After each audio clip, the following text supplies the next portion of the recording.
What is up, everyone? Hello. Welcome back to the stream. Good to see if anyone's out there and anyone's lurking. That's cool as well. So, it's basically been 2 days, or because I stream about every other day now, instead of the full, like, I used to do like every single day, but now I'm kind of doing every other day, just to make it a little easier on myself, but yeah, so, last stream did not go so well. Unfortunately, I had my Xbox, my modded Xbox, start to die on me. And I was looking at, like, replacement DVD drives, and they just don't make them anymore, and no one really sells them, and it's a big pain.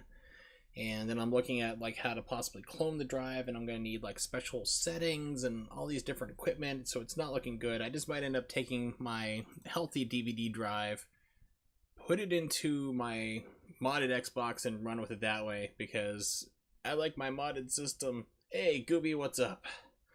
So, what I'm going to be doing today, for a stream at least, since I still have to do Xbox surgery, I'm not sure if I really want to take that route of basically taking my good drive from my unmodded system and putting it into my modded system, which needs to have the hard drive replaced anyway. So I'm going to be playing some Nintendo 64 games today. What I'm going to be doing is basically something I saw Lucha Jim do, which is like a 30-minute challenge for Mario 64. You have 30 minutes to basically see how many coins, or not coins, but how many stars you can collect within that certain time frame.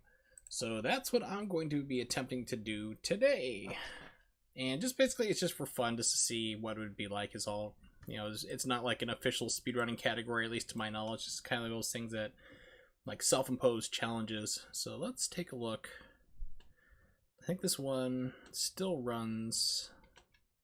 I know Mupin will run it, no problem, but I'm not sure if this one runs it without problems or not. This is like the more enhanced version of the course. It's me, Mario! So let's take a look. Hello!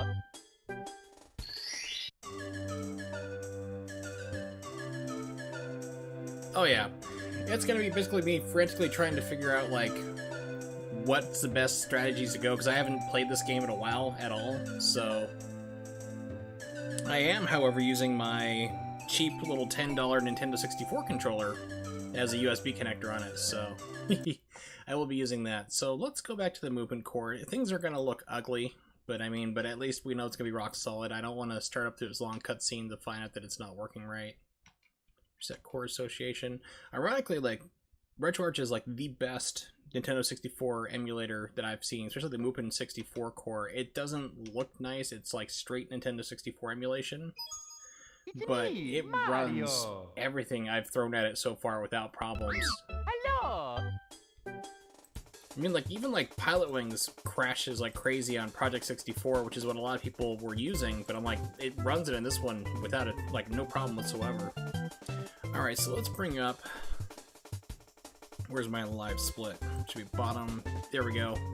Bottom right corner. Small little window there. Plump. I have it set up for Bayonetta 2 size.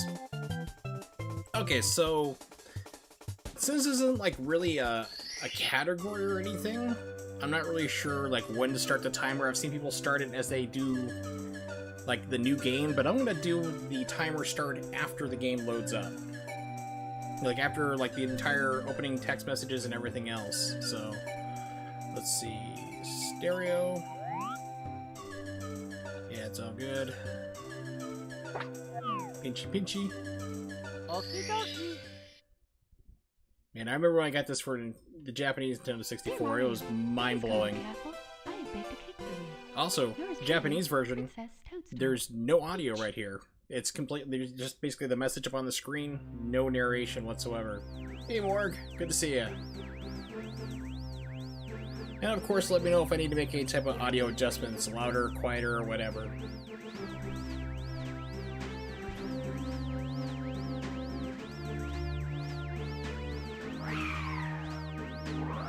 Yeah, what the heck, I'll make the window a little bit bigger for the timer.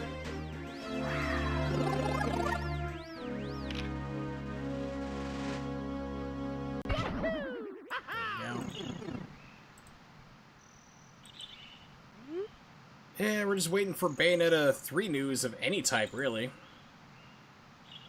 That's what I'm waiting for, is Bayonetta 3 news. I don't care about anything else. Alright, so let's do this. 3, 2, 1, going. Alright.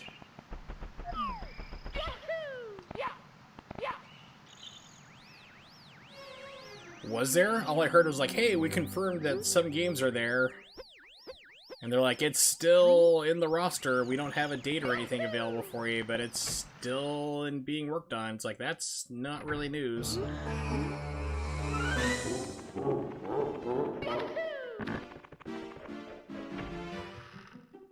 Exactly. It was like, basically like somebody decided like, hey, we didn't hear about it, therefore it's news. It's like, that's not how it works, really. Go.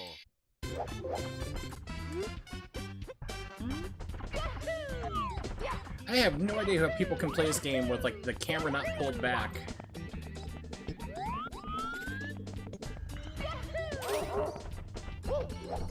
Oh, just short. I'm gonna get hit.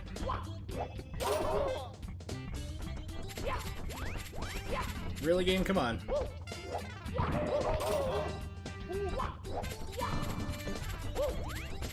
I'm off to a great start.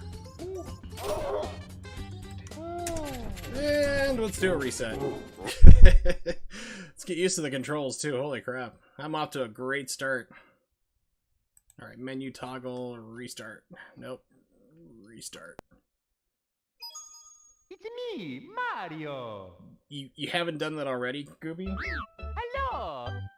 I mean, most people do whenever they see my stream. I'm surprised you didn't do it already. Okie dokie.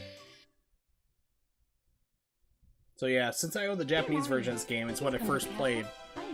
There's a lot of small differences that they changed for the American release 3 months later.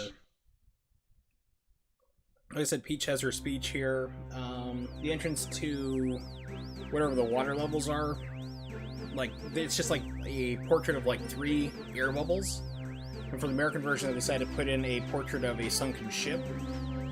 There's lots of small changes here and there. It's kind of interesting. Nothing that's mechanically, like, game-wise got really changed. It's just like dialogue and then just art changes, really. Oh, incredibly. I mean, you should hear just the diatribes goes on. That's why they changed it just to Yoshi, or that sound it makes. Alright, so... go. Here we go. Try to aim for the corner and missed it. If you can get up on the bridge, you can bypass a trigger that causes the cameraman to come down and talk to you.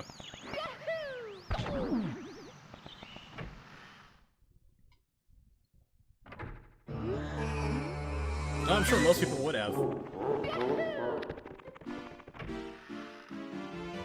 So I remember when this, like I said, I first got my hands on the Japanese version, like 3 months before it came out in the States. I called my friend Patrick, and it's like I could have sworn like you heard him drop like the phone receiver, and then like 30 seconds later he's pounding on my door. And keep in mind, he lived like a little bit short of like almost half a mile from my house, so it's like he booked. I mean, he ran like crazy to get there. It's like, dude, did you run to get here? He's like, yes. There we go. Now a little more used to the analog control for this. Analog does take a little getting used to.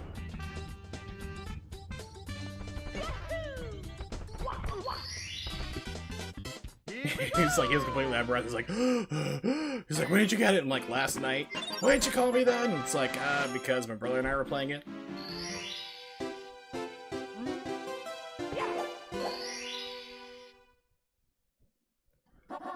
Well, yeah, but I mean, imagine having it like months before it came out. Like I said, I had the Japanese import version before it released here in the United States.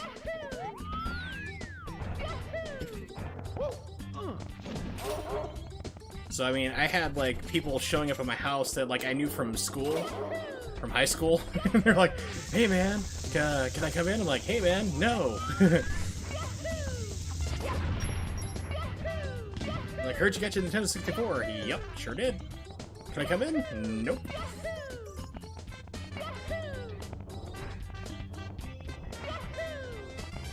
I mean, this game was, like, just so much, like, virgin exploration. It just blew my brain. Especially because, like, my brother and I, like, literally spent, like, 30 minutes running around outside the castle. Like, we didn't even go inside. We were just, like, running around the beginning part outside. And of course, we also thought like you had to throw this guy off the ledge, so we're like, oh man, this takes forever. And you throw him off the ledge, and like then he gives you the dialogue. It's like, oh wait a minute, you're not supposed to throw him off the ledge. Oops.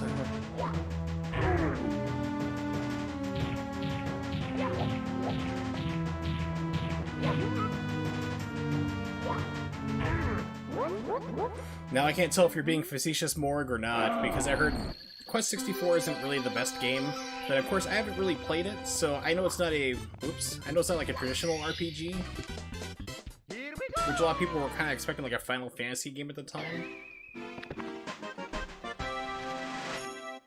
Oh, okay, so it is total crap. I mean, I have it, like I have a complete and total ROM set, but I've just never gotten around to playing it or trying it out.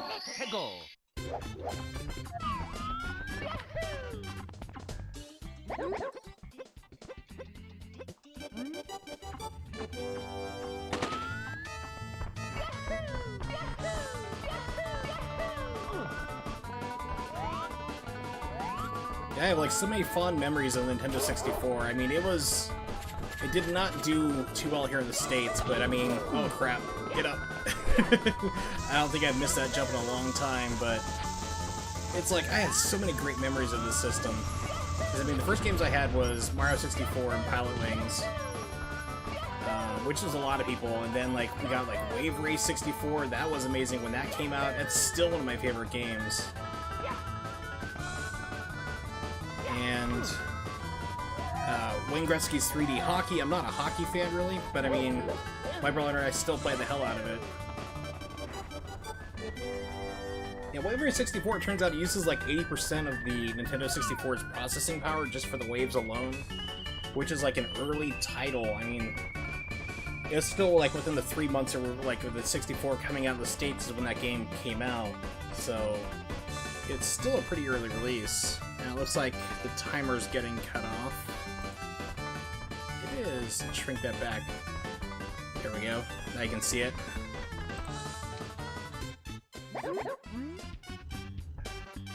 And my favorite thing though was like this is back before Walmart had computer systems and all their registers, which will now block you. Like if you try to buy a game like before the street date, like it'll stop that sale from happening.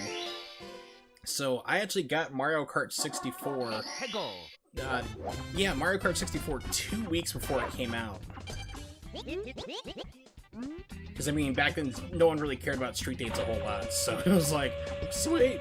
So I'm playing the game and people are like, what? It's not out yet. I'm like, oh, come to my house. So I mean, the 64 had a lot of great games, but that's where like for me Nintendo started to do like, they're good for first-party games, really. You know, it's basically, they became like a first-party machine at that point in time. Like, they have good games that you have to wait for the Mario Karts, you have to wait for the Metroids, which never came out, but I mean, things like of that nature.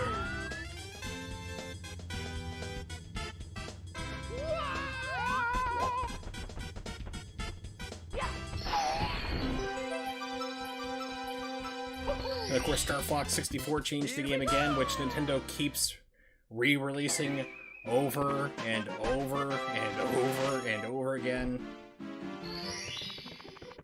They can't make a new Star Fox game. Alright, I think this is where I want to go.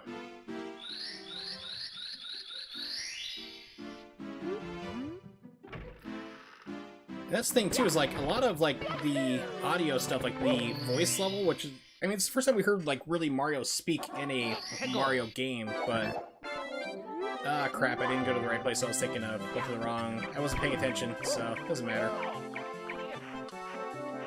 Get off the wall, Mario, thank you. I mean, this is like the first Mario game we really heard him like talk.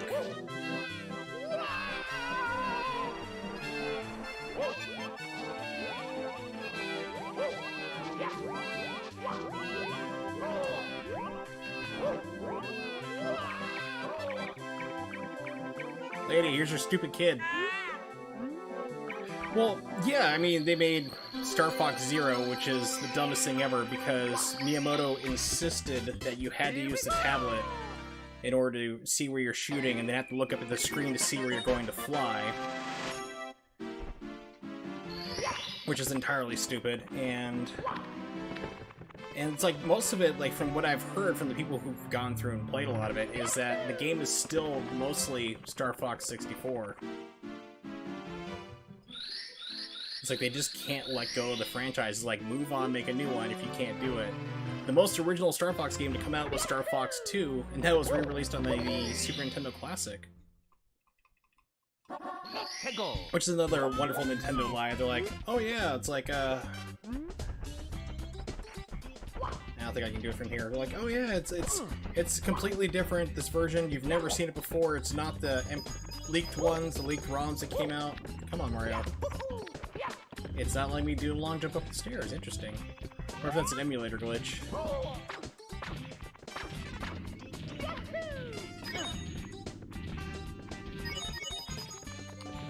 Oh, crap. Oops. Alright.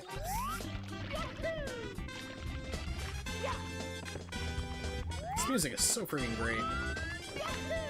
See, now I can do it. Oh, that's weird.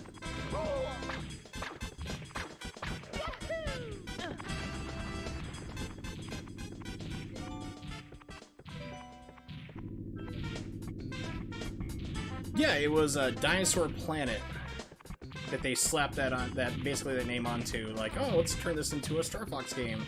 They'll sell more copies, and it did, because I expected it to be a Star Fox game. My brother liked it. I mean, he thought the game was great, but it's like, no thanks. I've seen a lot of people not do the strategy. They don't know that you can clip through slamming him. Like, they try to run underneath his legs, but it's like you can just clip right through.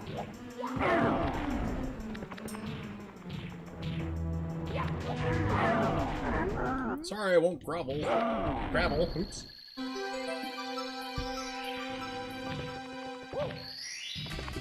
Alright, let's see. What else is a fast, easy one I can do? Jolly Roger Bay, I think, is the level I'm thinking the name of.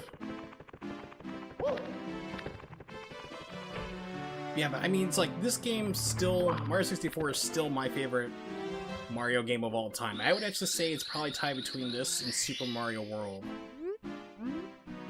for the Super Nintendo, because I mean, those were amazing games. Especially like Mario 64, I mean, that launched, I mean, that was, not Mario 64, Super Mario World was a launch title. Get up there, okay? You're gonna do the backflip method. Get off the wall, damn it. There we go. Yeah, and ironically, I mean, that's what I usually say more when I stream. The rare cases I get to stream Bayonetta 2 anymore. It's like, I make a point because it's like, we have to use the Star Fox costume. It does the most damage. I always bring it up that, pardon me, it is, Bayonetta 2 is the best Star Fox game in recent memory. I remember the first time I got into this level in the Japanese version, and I was like so lost. I'm like, how do I get out of this? I'm going to die. And then we swam around and eventually saw the red coins. I'm like, oh.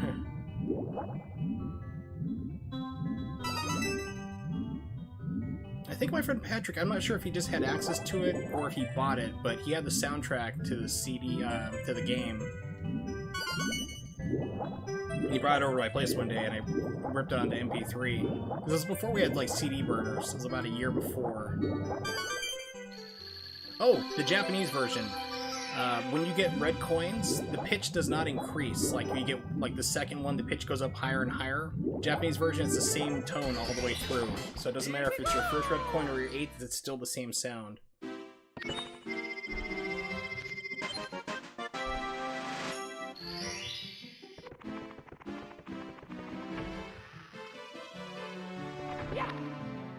Yeah, it's like, let's see, where am I going?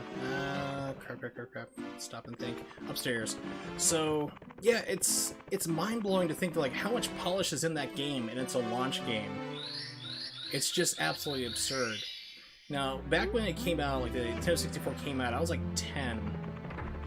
And, there was a kid that my brother was friends with. The kid was, like, pure psychopath. That's, like, no exaggeration. but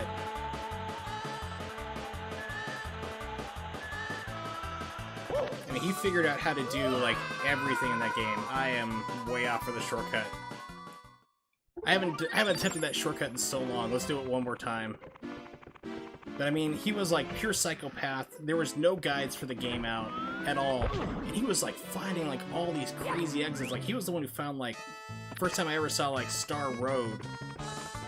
Damn, I keep doing that. Gotta jump sooner. But I mean, he was finding all that stuff like back before there was like write-ups for it. I'm still not getting it. Crap. Oh well. Okay, let's just jump back into... Yeah, we'll do these.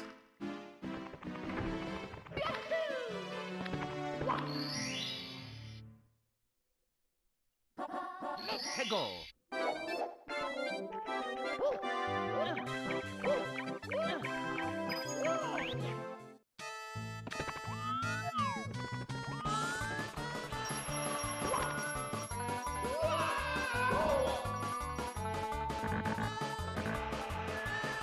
Camera, I need you to behave with me. Thank you.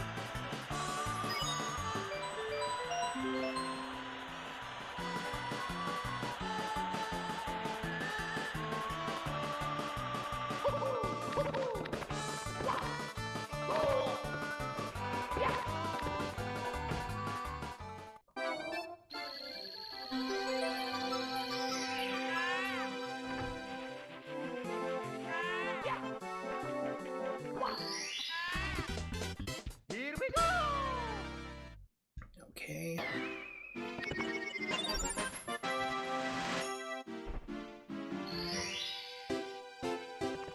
Yes, Bowser. I remember when I first like got to Bowser upstairs.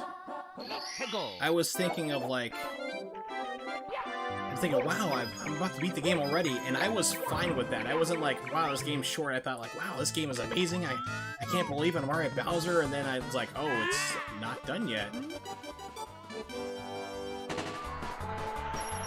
Yeah, so this race you can't cheat.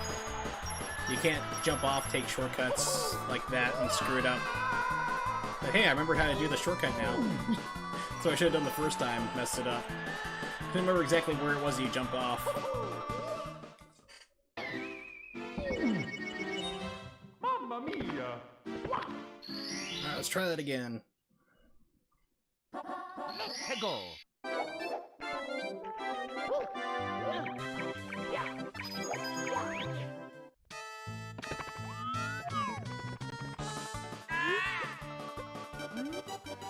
Of course, when Game Grumps played this, they had like the front, like super camera up close, like the R button, which will get you super close. And they're complaining the entire time, like, "Oh my god, the camera sucks in this game." It's like, no, you can adjust it. It's not bad. Whoa, compared to now. I mean, everyone gets used to like camera controls as they exist. I mean, this was pretty revolutionary.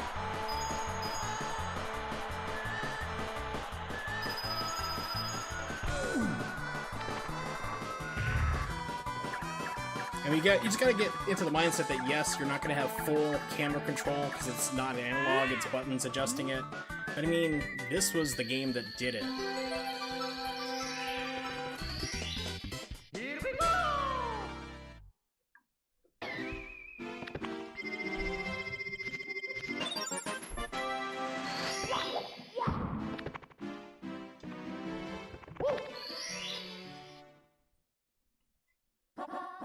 Oh yeah, it's fun too, like if you go through and try to look up her skirt, well, it's actually an achievement, and I have it, because I'm a man.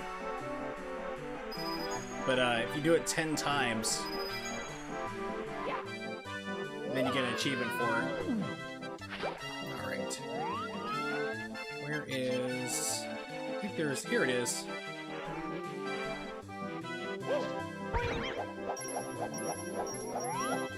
It's like, oh no, where am I going?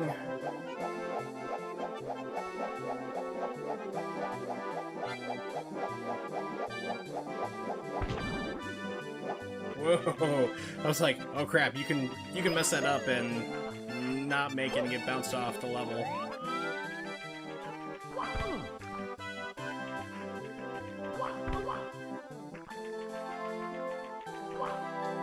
That's right, you got a long jump.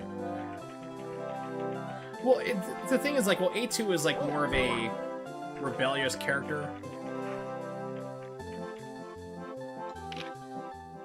So, how's this layout? Okay, I think I need to do a long jump. I mean, she's exactly... I mean, she is, like, the prototype 2B. Crap. 1 second. Come on. There you go. Come on. Come on. Killing my time, you stupid shit. Well, she warms up by the end of it, though.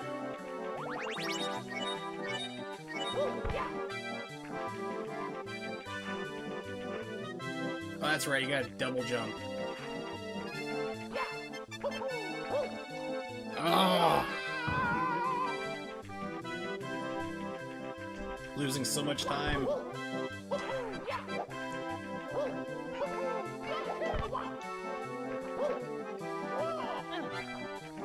Now, if you're more adventurous, you can long jump this.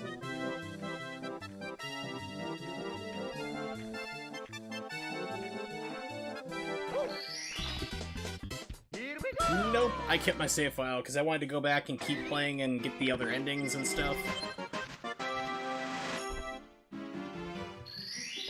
So I kept my save file still to this day because I still have all the endings and stuff and all the different fights I want to do. So I didn't sacrifice my save data in the end. Let's see, I think this is another... Yeah, a couple quick ones I can get in here.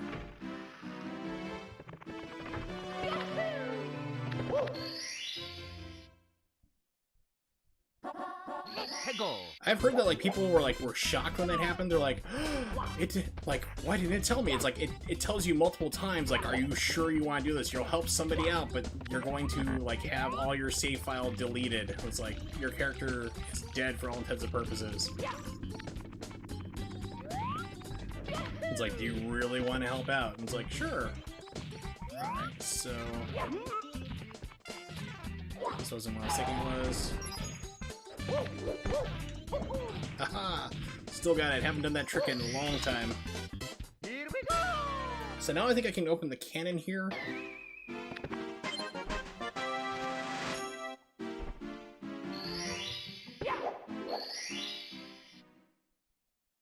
No, but Nier Automata is like my absolute favorite game of 2000.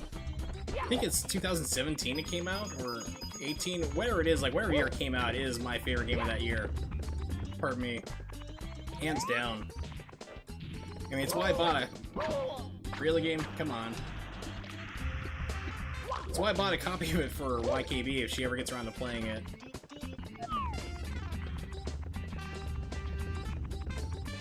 It's like, you need to play this game, it is good. Take that, you stupid plant.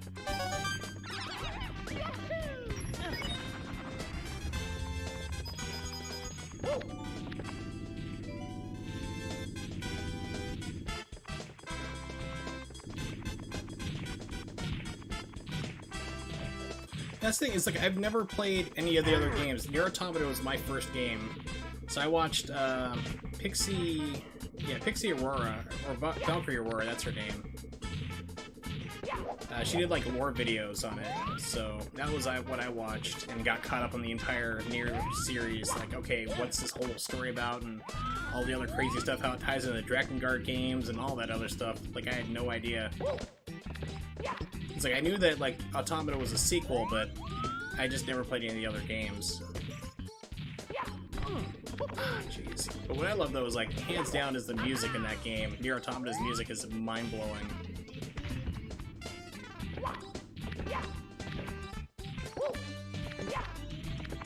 Then we go up.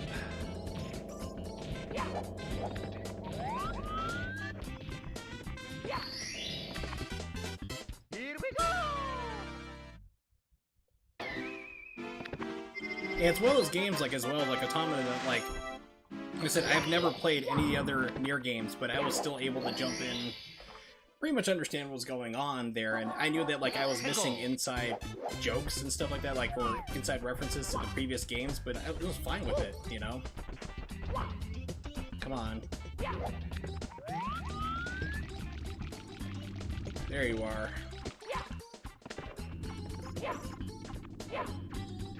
Come on.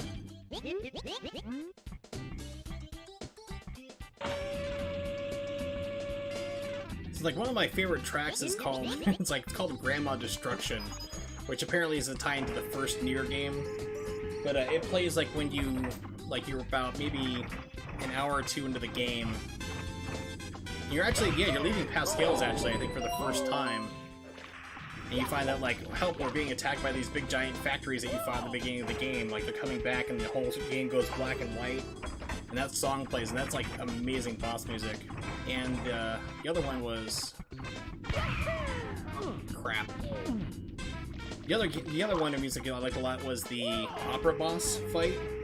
Because a lot of people didn't really queue on and queue into this, but her movement in that fight, like the boss's movement, is tied into the music. So like when it starts off there, like the music cues and everything, and she lands, there's a bass drop, and then she doesn't start moving until the cues start up again.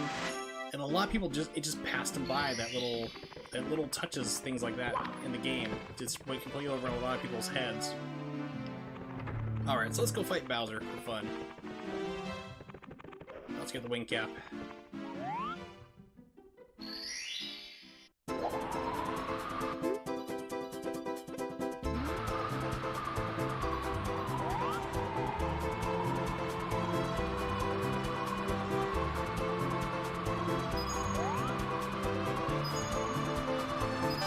And screwed up already, perfect. Screw the wing cap.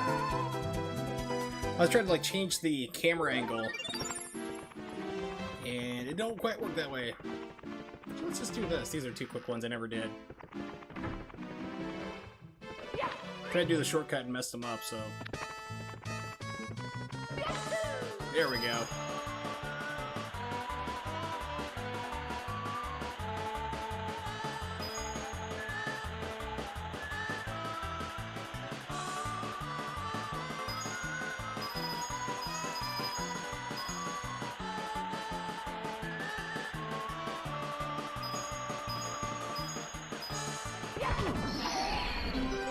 Wow, I timed that right. I've never done that before.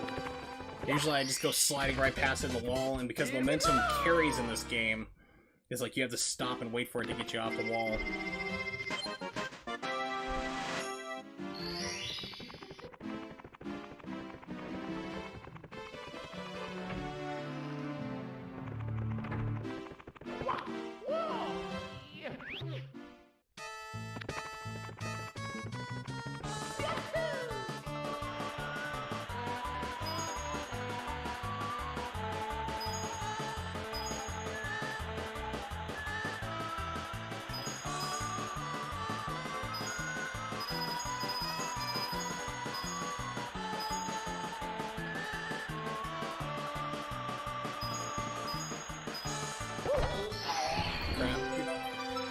Yeah, so I made the crucial mistake of going too fast the first time. Yeah, actually I did watch it, it was kind of interesting. Yeah, I was like, when's this guy gonna realize he's saying Halcyon wrong the entire time? And like the last 5 minutes he's like, okay, yeah, I've been saying it wrong. It's like, thank you for acknowledging it. But yeah, it was pretty intriguing. I actually learned a lot more about it than had kind of been before, but then also brought up a couple things I had mentioned, like the last time the game had been seen for sale was like $5,000. Rarely ever shows up.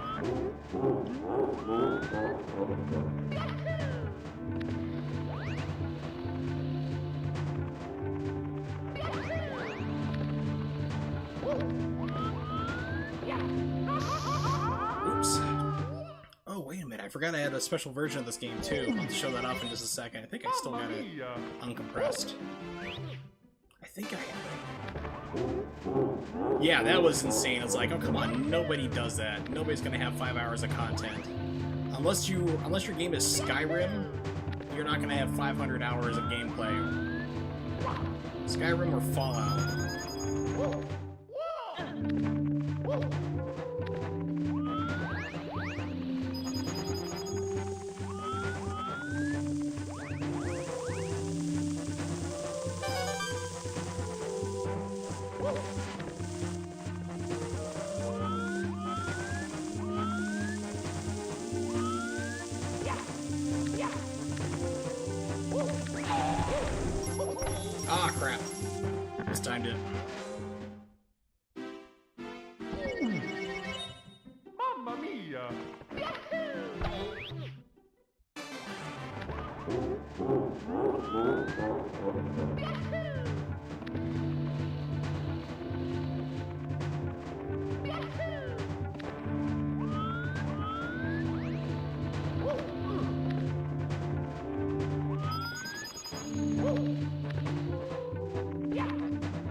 I just want to be Bowser the last one. Mamma mia! Yeah, I get it. You said that before, Bowser. You're getting old.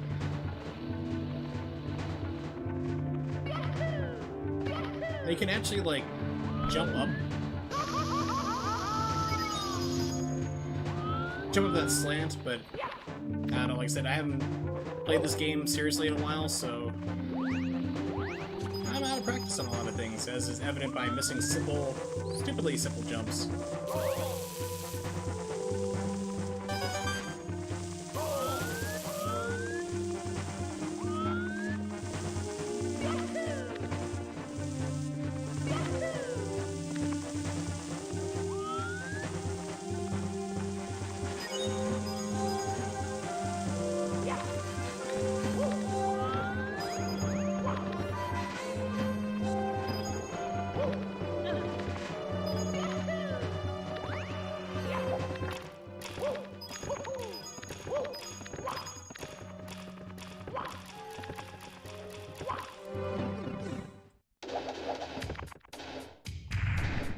Yeah, it was like voice system, but of course, just like voice recognition now, it's not the best.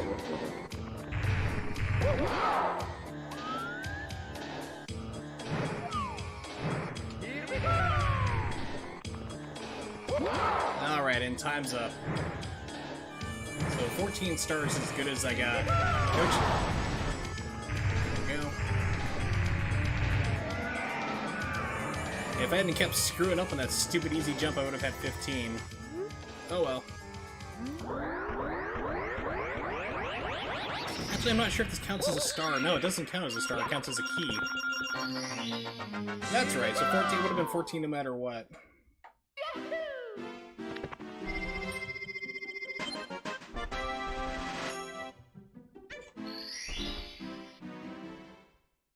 Thank you, thank you. Press start to play. Yeah, also the press start to play, another thing that was added in the, from the Japanese version too. So, yeah, menu toggle, let's see, close content.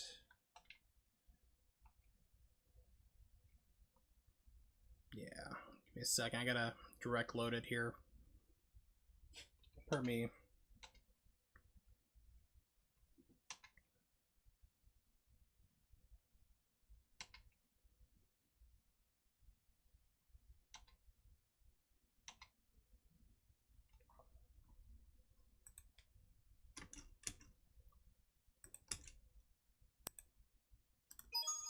It's me, Mario.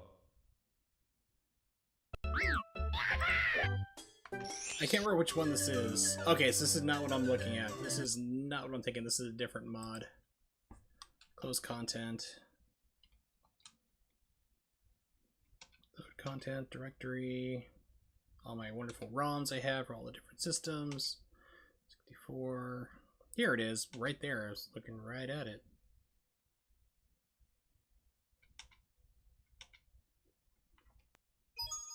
It's me, Mario. So a modder figured out how to get this game Start to play. to run 60 frames per second, where certain things still screw up like this, because it's not designed to be. Okie dokie. But the rest of it runs, it looks pretty Hey good. Mario, please come to the castle. I have baked a cake for you. Yours truly, Princess Toadstool. Peach. I have no idea if this would even be possible on the, like, an actual Nintendo 64. Maybe on an EverDrive, I don't know. I don't know. I don't think I know anybody who owns an EverDrive for the Nintendo 64.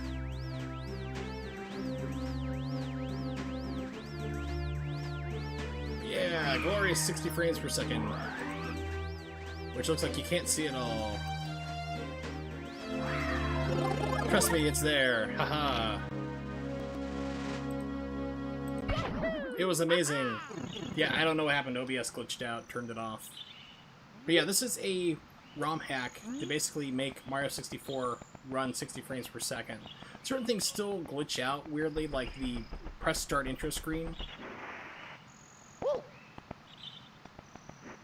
Okay, and for some reason it did not load up my controller profile.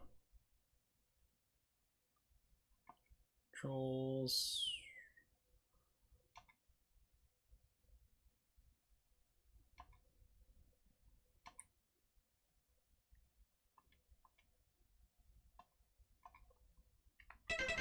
Okay, now I have a jump button.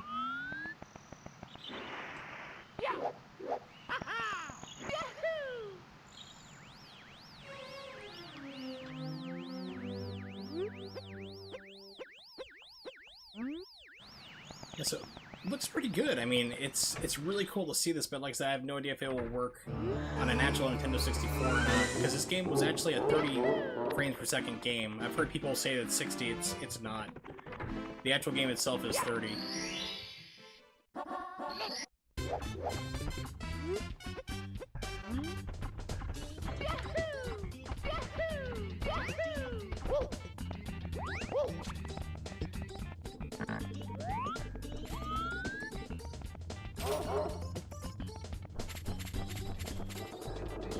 I mean, since the Nintendo Switch is pretty much a port system anyway, I mean, port this version over. Mario 64, 60 frames per second. Don't need to improve the visuals.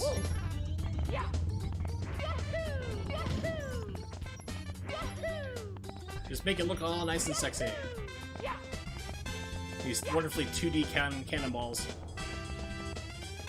For a 3D system, it's kind of funny how they still do certain textures like 2D. Like the cannonballs are 2D, the trees are 2D.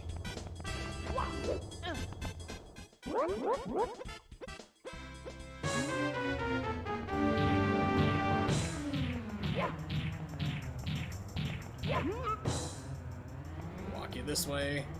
The old heave-ho. Bam!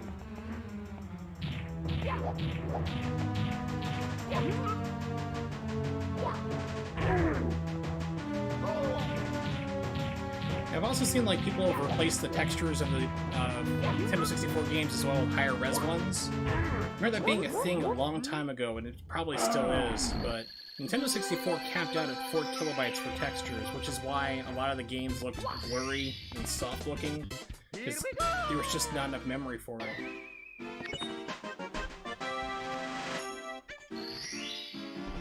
Yeah, so yeah, like this is moving like way too fast.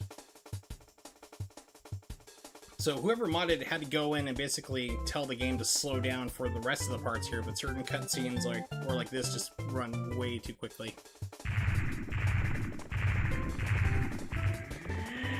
Bowser's still running 30, but Mario's running 60. That's weird. Okay. Menu toggle. Close content. There we go.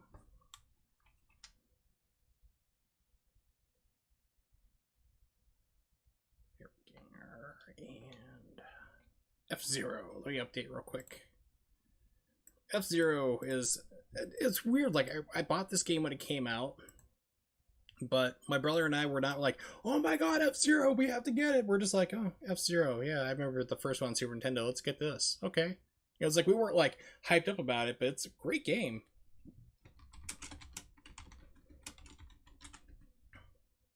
It's a lot of fun racing. It's 60 frames per second. I remember people complaining at the time, like, the only complaint I've heard about it was, well, the graphics just don't look that good. They're not as sharp as they should. It's like, who cares? It's a fast racing game. It's 60 frames per second. It's rock solid. It's fun. You have 30 people on screen at once. You don't need to have the best looking graphics. Now, then they have like F-Zero GX, I think it was called, for the GameCube. I'm seeing a lot of rose-colored nostalgia for that, like rose-colored glasses nostalgia for the game. Like, hey, that was so great. I'm like, did you play it past the first race? The first race is hard as hell, and then it just gets harder and harder. It's almost impossible to play.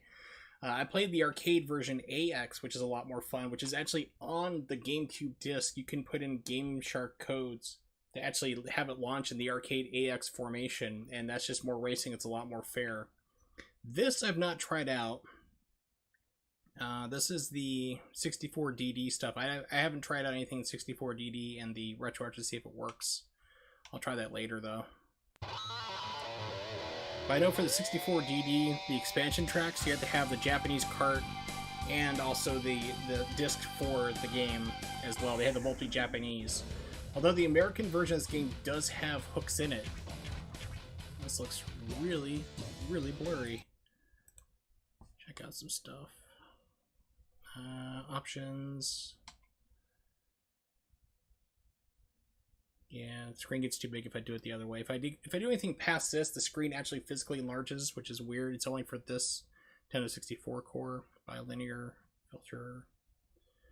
That's standard. Let's try taking it up a little bit higher.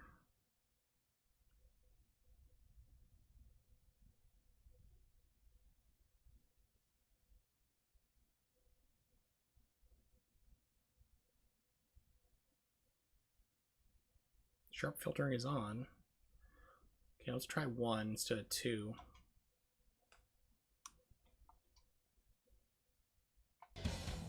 That looks a little bit better. Okay. So, which one did you say was good? Let's see. Yeah, exactly. Random track generator. You had like death races, and you had the extra cups in there. The Joker Cup, I think it was called.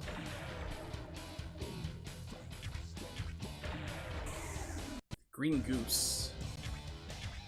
I'm betting Wild Goose? I'm betting was what it is. I don't know, because there's so many ships to unlock. Probably Wild Goose. I remember using the pink racer in the original F-Zero on Super Nintendo.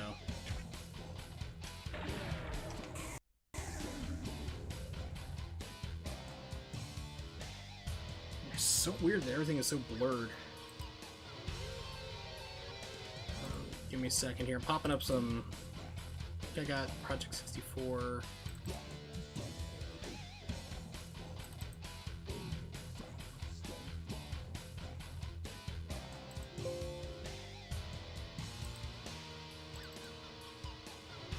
So you're probably gonna hear this double.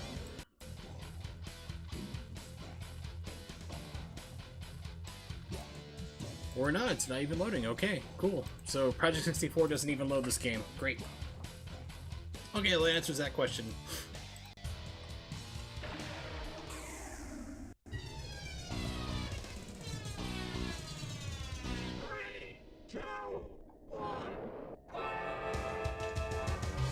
Okay, this is that. Okay, so it did it again. I don't know why it's not doing this correctly. For whatever, it's basically RetroArch. It's still slightly buggy, but it's supposed to be loading up. I have a special Nintendo 64 map controls because for whatever reason, yeah, it's right there. It said it loaded it up. What the hell?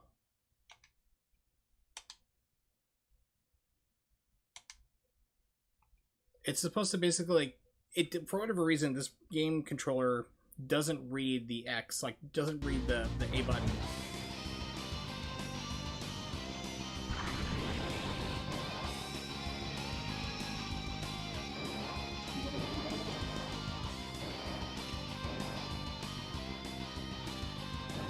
Okay. So you got Z's for turns. I think there was also...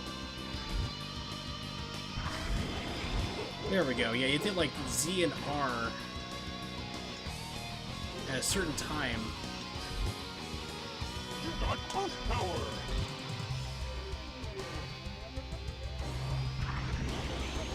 You can spin your car. I can't remember exactly what it was, but... Okay. Holy crap, this looks like garbage. This is really weird because, I mean, like, everything else so far in the simulators looks really good. This game is driving me nuts. Let's see... Options, nope.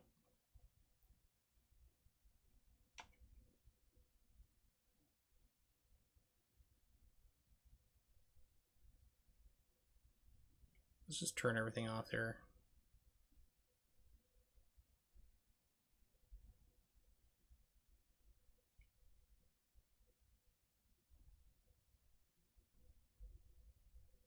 have it all chunky looking.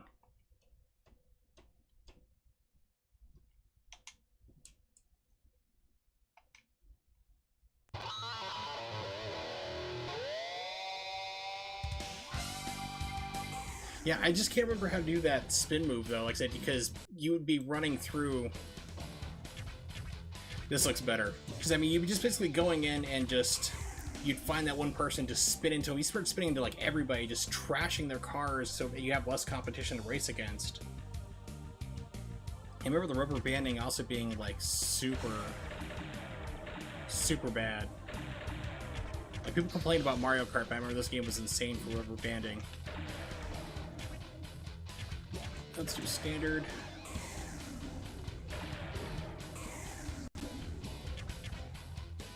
Alright, we'll give Wild Goose a shot. The Goose Man.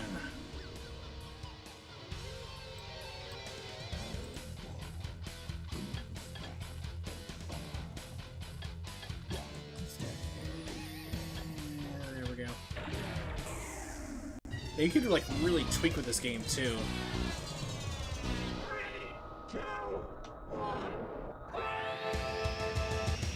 Everybody's a bounty hunter in the future. There's no other occupations other than bounty hunter.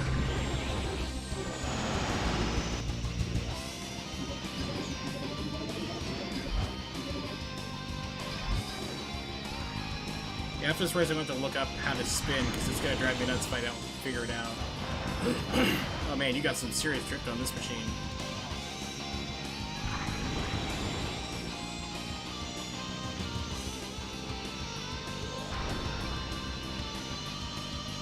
It's a great soundtrack. You know, this is a title from the Super Nintendo, but I mean, even then, it was still great.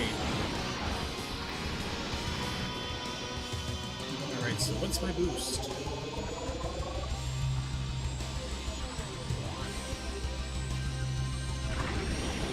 Down C is my boost, really?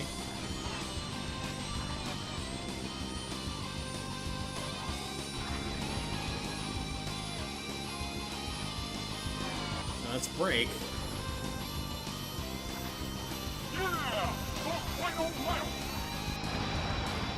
Great, so I am racing right now with like no boost at all.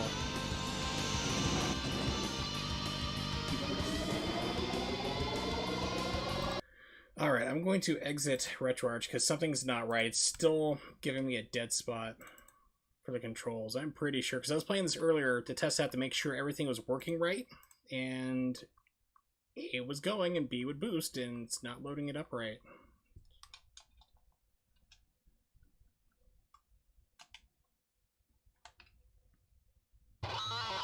Okay, so it says RetroLink controller configured, so it should be good now.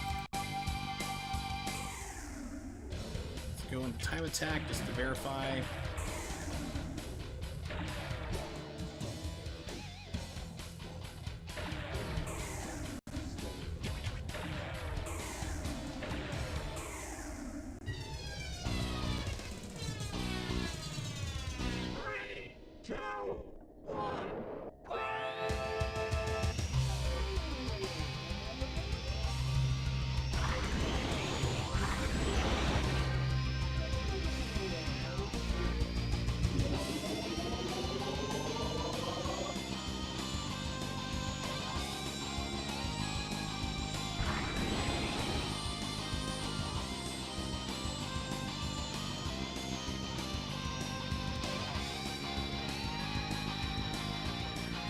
Yeah, F-Zero, 4 cars, but you had, like, bot racers, though.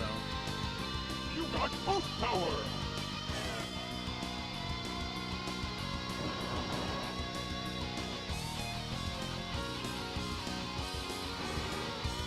Yeah, I literally don't have boost anymore.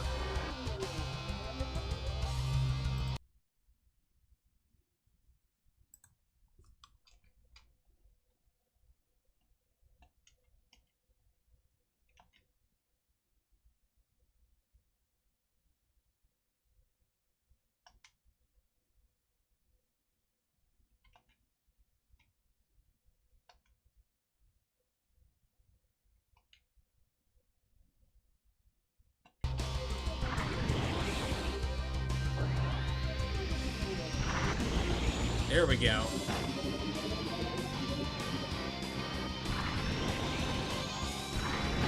Perfect. Okay. Got it all fixed. Weird. Like I said, normally it's just one thing will just do it, and then it goes across all the emulator platforms, but decided not to do it this time. Okay, F0 X spin move.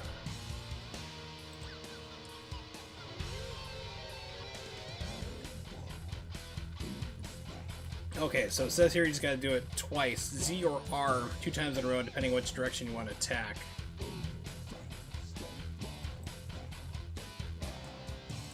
Let's see if that's still true. Wrong button.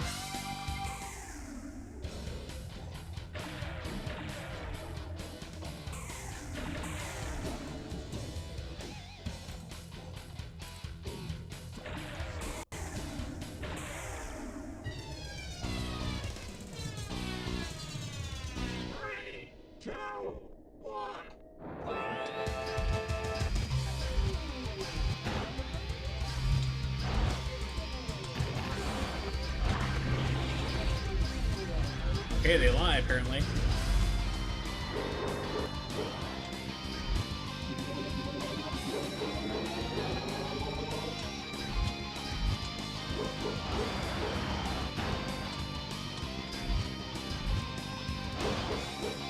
So it looks like you have to press both of them at the same time.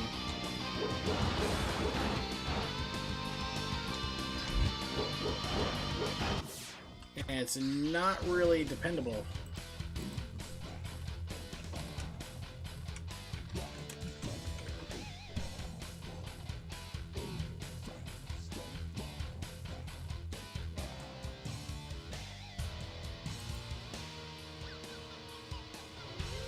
Now, of course, everything is still based off of, what is it? GameFAQs, which is like, if I had the ability to like shut down any website and purge any information from the internet, it would be GameFAQs.com, because they are just a repository of just incorrect information that's not fact-checked. There's zero accountability. You can just go in there and type whatever crazy crap you want. People did that years ago. And it's never checked on. Even if something's wrong, it still stays up there.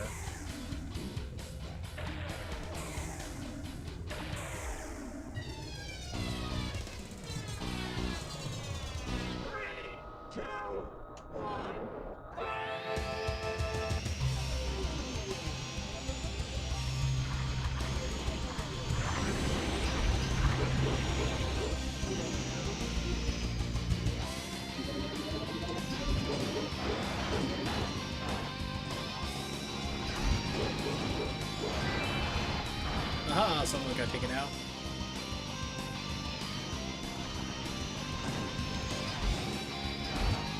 Except for, like I said, it's highly inaccurate. I don't know if it's an emulation problem or what, but double tapping does not work on this.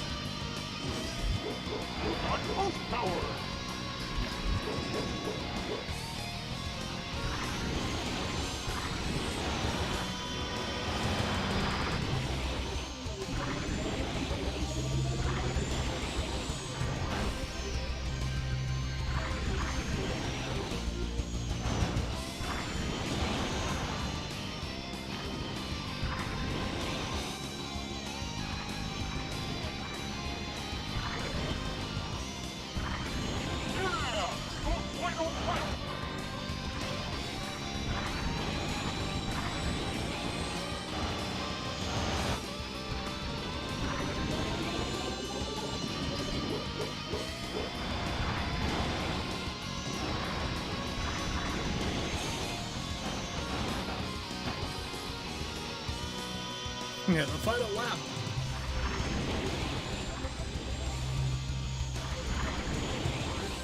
So the game over band's extremely hard. That's it.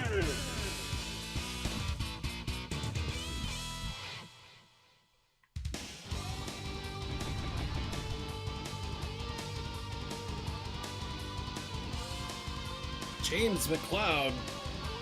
That can't possibly be a tie in the Star Fox.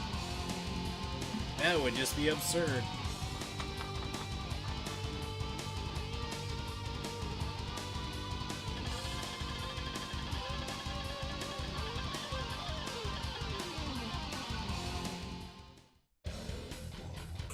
Silence. Now, I remember, like, my brother and I would have, like, contests to see, like, the fastest lap time on this, because if you can go too fast on this track, you can go flying right off it. Basically, it's like, it's just not enough to hold you on the track anymore. You just go flying right off.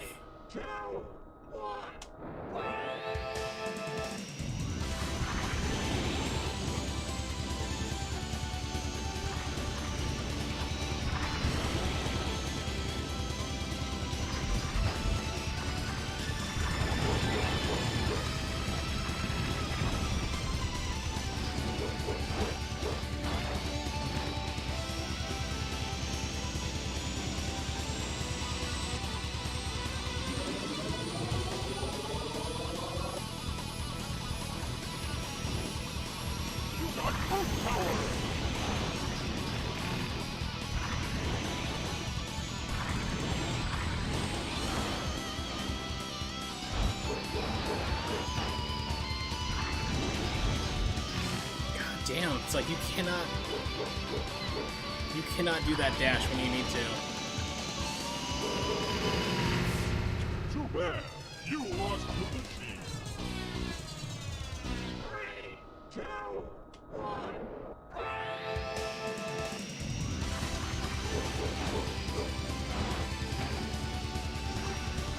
You also like lose control just about too.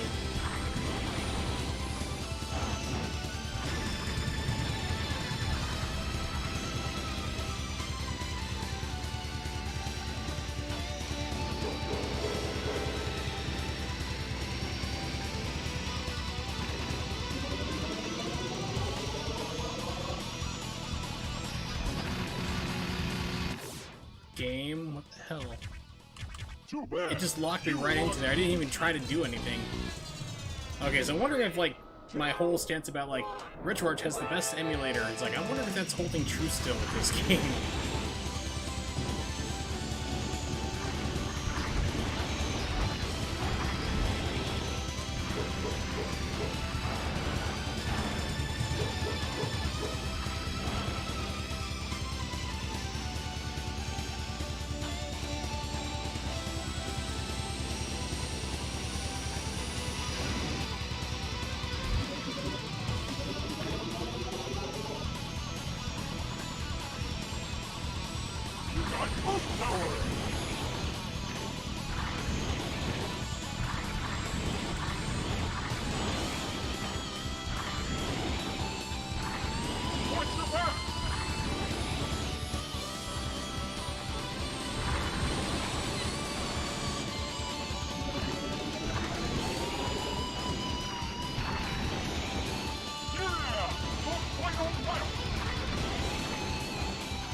I can't drive in this car.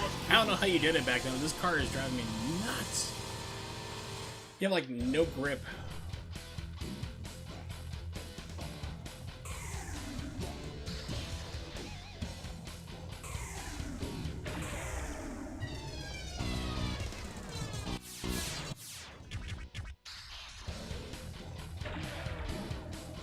Let's try novice, because I'm still a novice. Who's got a good grip? Falco, Captain Falcon, body, boost. Boost sucks, but got good grip. Yeah, we'll go the pink theme machine.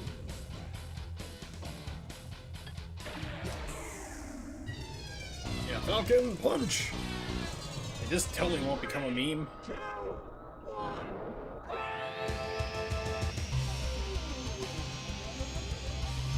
Ah, here we go. Yeah. This feels better already.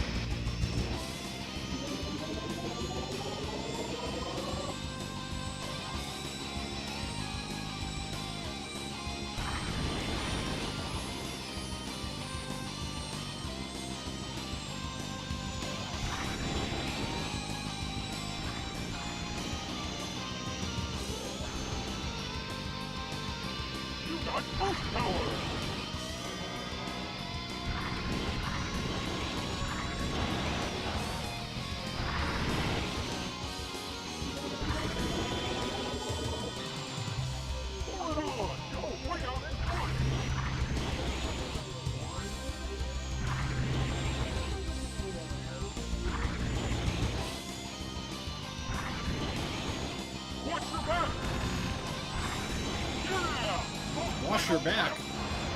I'll have you served that I am very hygienic. I wash myself every day.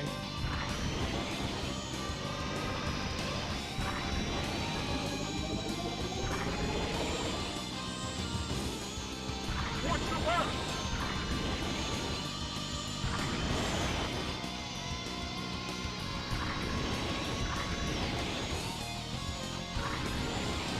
Hold on! Bring out the finish! Alright!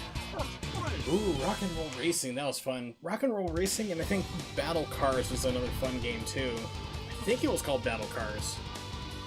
Remember, my brother and I would rent that game, and he was just all over it. I mean, he'd get himself that game, he'd just be playing it non-stop. I think that's what it called. I'm not sure. So yes, Battle Cars? Yeah, Battle Cars. Yeah, he was all over that game.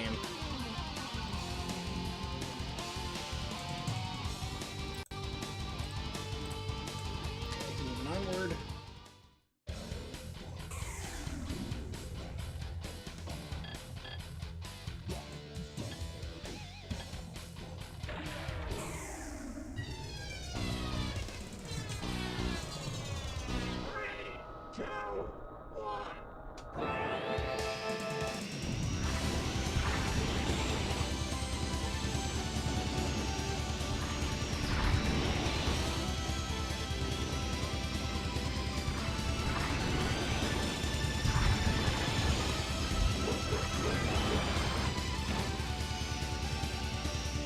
It's like, if you do manage to get the spin move pulled off, your speed drops and you like lose all control.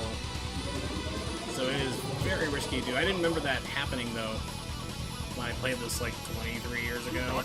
Power!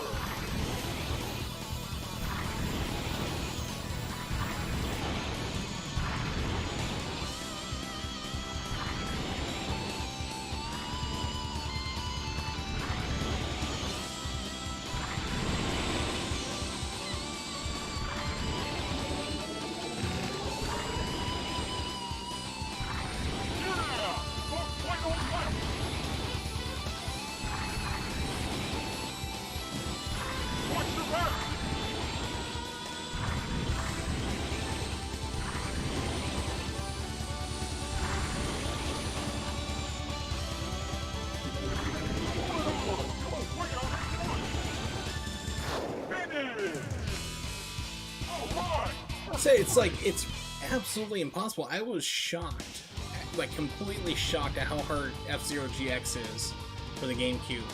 Because I had played AX before I got it for the GameCube, so the AX was the arcade version, which is actually on the GameCube disc. Like I said, if you have a Game Shark, you can actually type in the codes and it'll bring up the AX arcade courses, and those are fun. Those are actually playable. But the arcade, like the rest of the game was just, I don't know why they made it so brutally difficult. So whenever I see like speedrun, it's been years, like speedrun at like a GDQ, that was when I definitely watched, and a lot of people tuned in because a lot of people have not seen past the second race of story mode, or just any race in general in that game.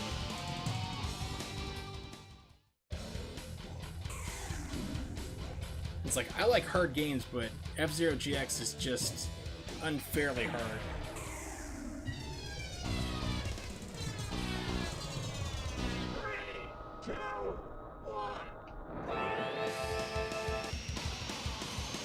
Oh yes, the tube.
Yeah. Frisbeed right off the track. You lost your machine. You lost your machine and also your life? Am I just a clone, or...? Someone please explain that to me. 3, 2, 1.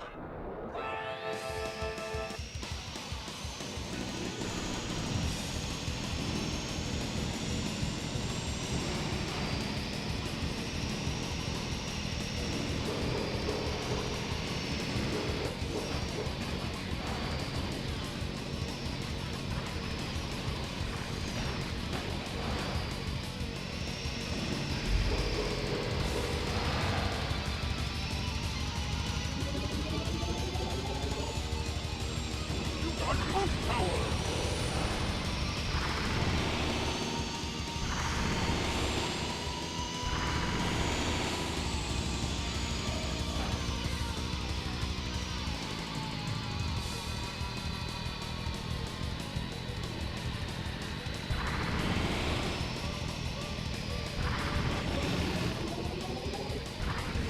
Yeah! Final lap! Watch your back!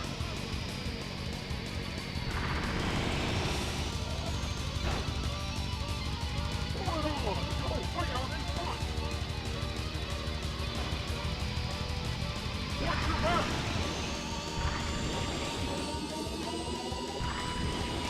Finish! Alright! First place!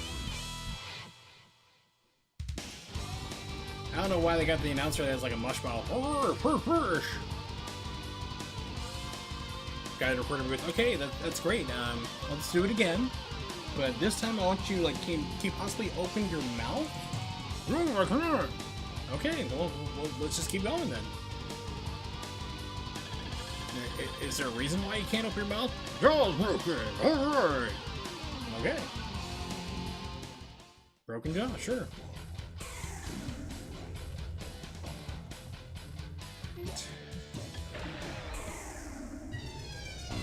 Devil's Forest. 3, 2, 1.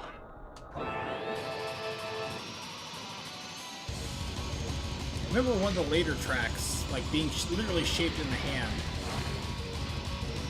Like it's literally shaped like a hand. It's pretty wild and hard because you have all these like crazy hairpin turns going around the fingertips.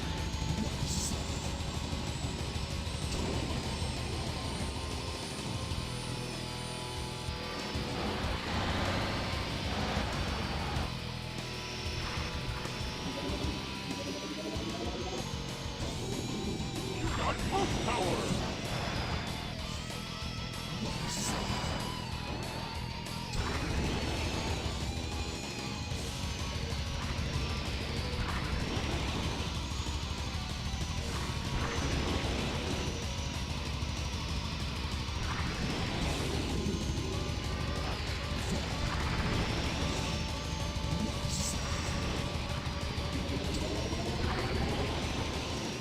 Yeah! Final lap!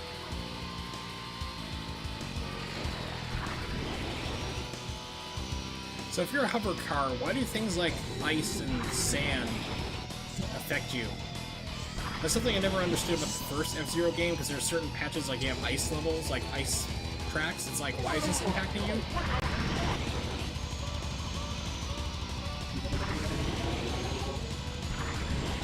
Finish! It's like you're a hover car, you're not touching it. You wouldn't lose friction. You wouldn't lose friction or your traction or anything else because you're propelling forward on air or whatever it is. It's rocket that's moving you forward.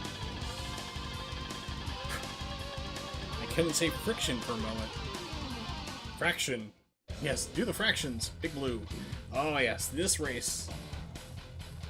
Oh, so many times of flying off on this one. But I remember what really struck me about F-Zero GX is that, or not GX, but F-Zero X I'm playing right now, is the inventiveness of the courses. I mean, do you have like, this level is pretty much all just like big giant tube you're stuck to. And depending on where you are, like if you're on the outside track going around a corner too fast, You can either go flying off, or slower, so you have to know when the turn's coming and flip over to that side into the turn to go faster. It's crazy. There's a lot of strategy to it. Yes, the future. It's kind of like SpongeBob SquarePants when they have like they're all living underneath the sea. You know, they're in the sea, under the water, and they have things like campfires and stuff. It's like, how is this possible? The town's on fire for something stupid they did again, and it's like, wait a minute, that shouldn't be possible.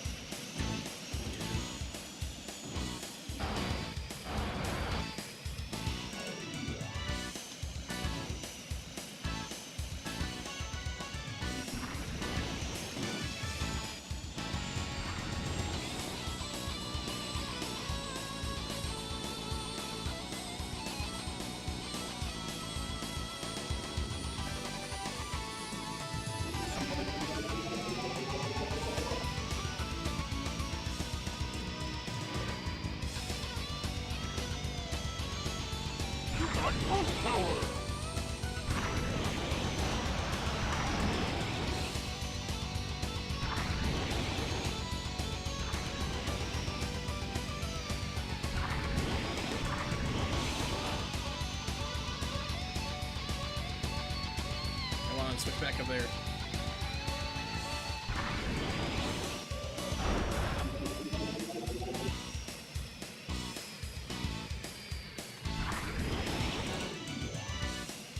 Yeah! Don't fight on the left! Pour it on! You're way out in front!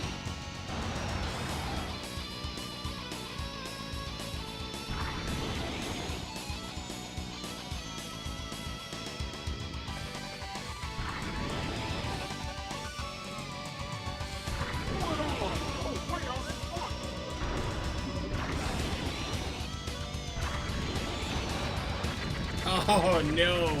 I got ping-ponged around. So close.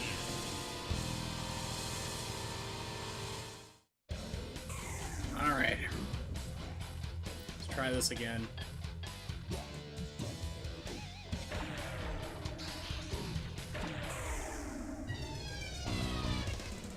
wonder if there's a code I can put in to get all the cars. Or if I have to manually unlock them. Yes. Exploding cars are always cool.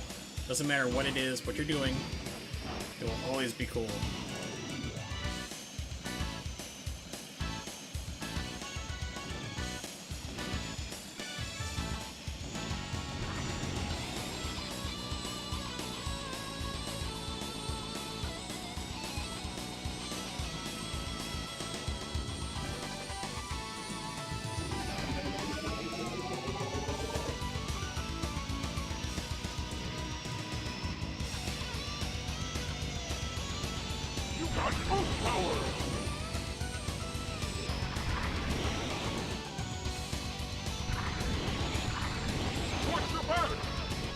Lift off the track there for a second.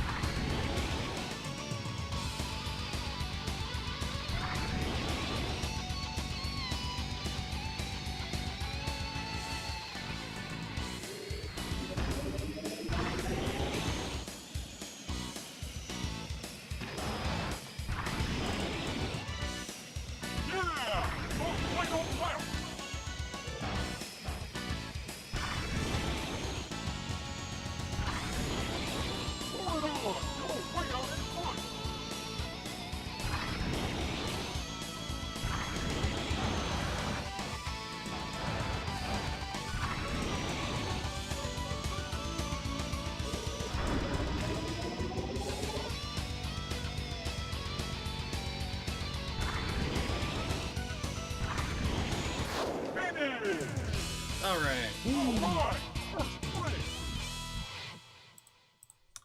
F-Zero-X. Lock cars.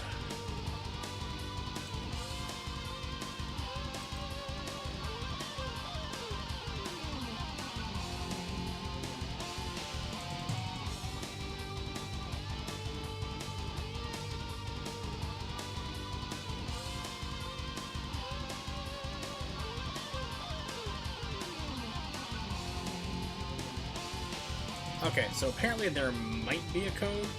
Yeah, I found it, but guess what it's on? The one I found at least was on GameFAQs. And like I said, you can't trust GameFAQs at all, ever.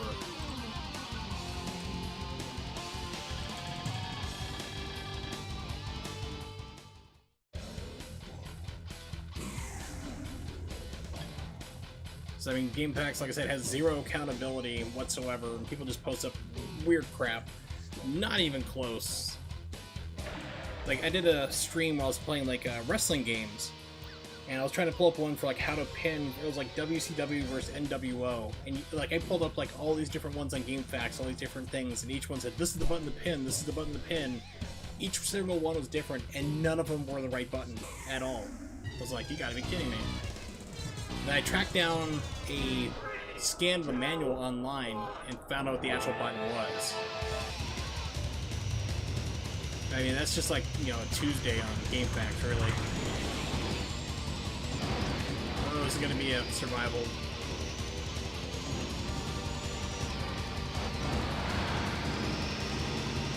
Yeah, so there's the ice. It's like, why does that impact us as hovering cars?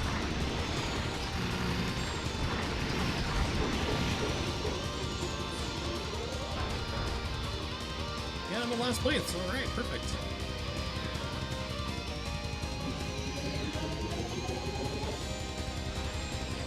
You got Ghost Power!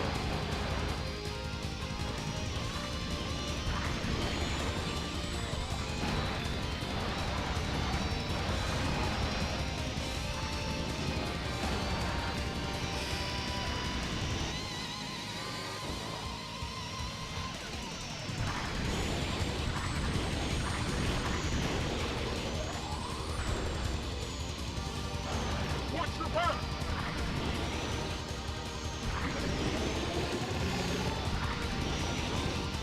Yeah! Go right on left!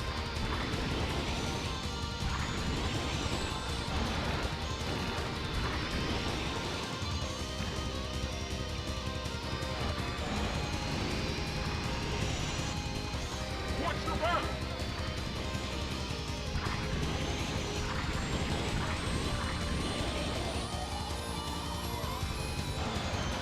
Watch your back!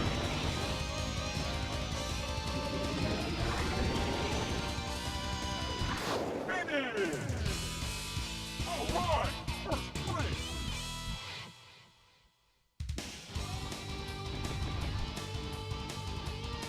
Is there one more track, I think? I think it's 7 tracks for each cup.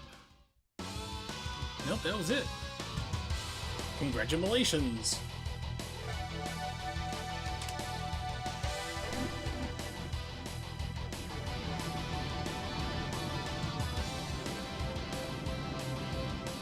People are shooting at me! Take cover!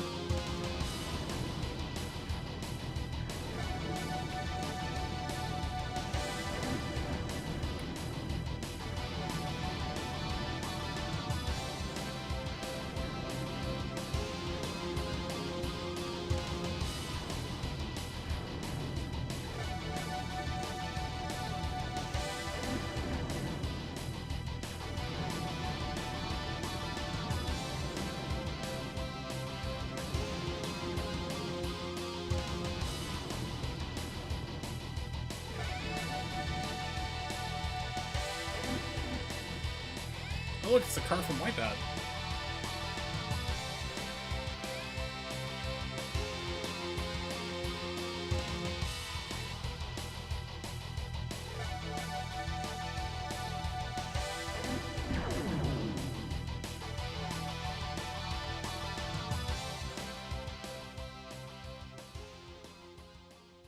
Now, it'd be thanks for playing. Please purchase the new DLC.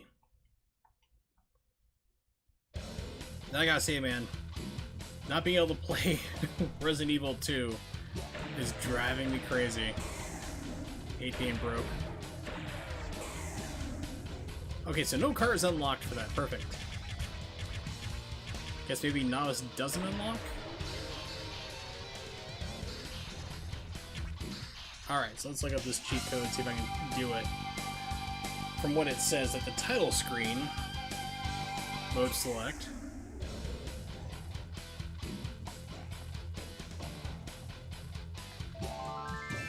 Hey, it actually worked. I'll be damned. GameFAQs actually got something right.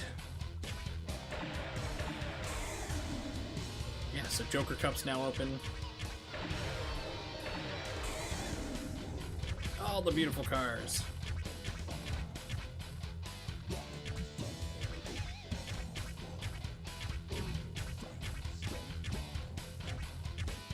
Bloodhawk, totally not like the Wario version of Captain Falcon. I think this was the race. I think this was the one I used a lot. Yeah, I said the fastest top speed. 23. Well, that's not the weight. That's speed. That's the weight. But it had a crappy boost, but it's got like great body and grip to it. Honestly, it's driving me crazy. I keep getting asked, you know, on different like messages, like Twitter, Facebook, and like, "Hey, man, when are you gonna play the game? Like, are you gonna stream it? Are you gonna have fun?" I'm like, unless you're gonna pay me like the money through PayPal, no. It's like I am broke. I am unemployed. I can't work because I need a back fusion. It's like if you want to pony up the $60, I'll cover the tax. Just pony up that $60. I'll give you my PayPal link, and you can hit me there. Till then, no, I will not be playing it.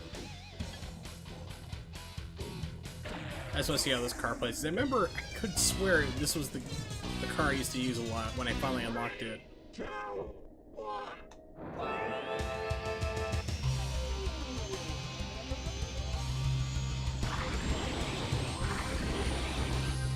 Oh yeah, this is it.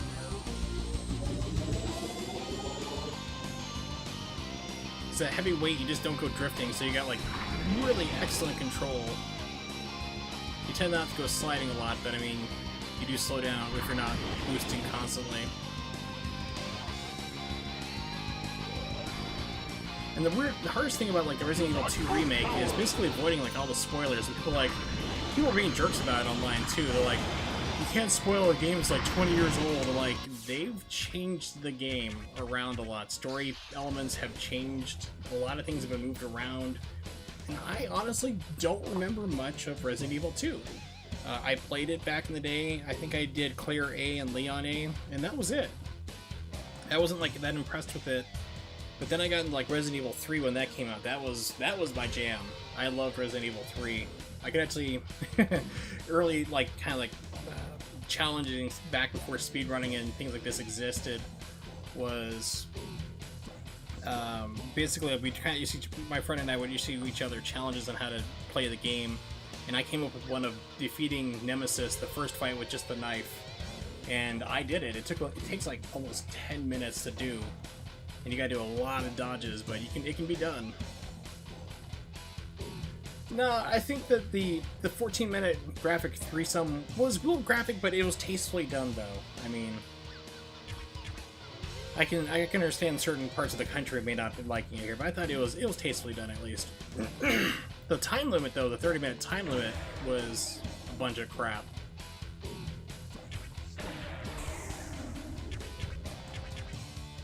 The F-Zero X Cup. This is the random cup, I think. This is the one where it basically it randomly generated the tracks.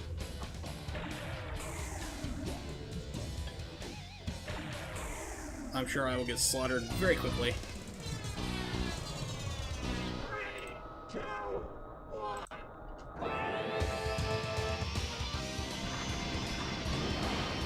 So this one is a crude male genitalia track, it looks like, if you look at the map on the right. I am outraged, Nintendo. I demand answers for this. Somebody please think of the children. That's somebody. You got pulse power!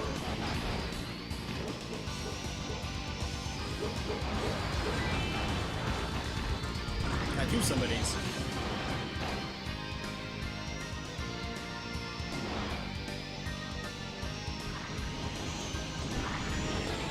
And off the map I go. Too bad. You lost your machine. Too bad, you died in a fire. Literally. Ha ha ha ha ha. We'll play the same map or will it? It did. Okay, so let's exit and try it again. I just want to see what it gives me next. Novice for the X Cup because I'm a loser. I think this is the randomly generated one. I could be entirely wrong. So remember that was the big selling point of the 64DD version, though. Yeah, it's randomly generated. Brand new track. 3, 2, 1.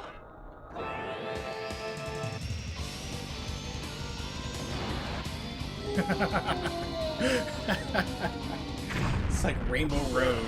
You lost your machine.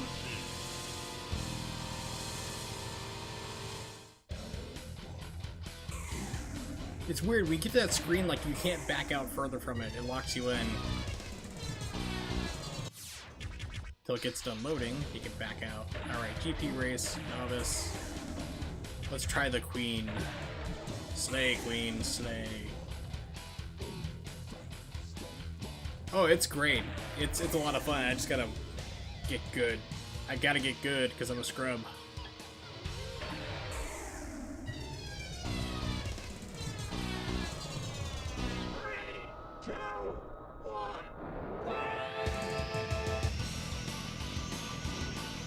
Still wish that the spin attack move actually worked. That'd be nice. So I could have sworn I remember it working like double tap. I don't know if it's just an emulation issue or what.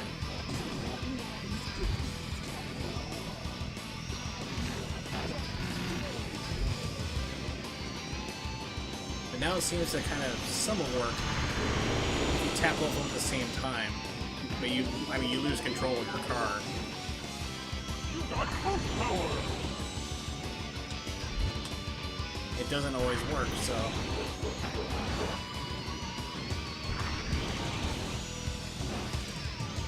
It is highly unreliable. And if my RetroTink was not acting up with the audio, I could probably plug in my actual console and actually own this game and see if it was the case or not. Which, speaking of which, I am trying to get a refund.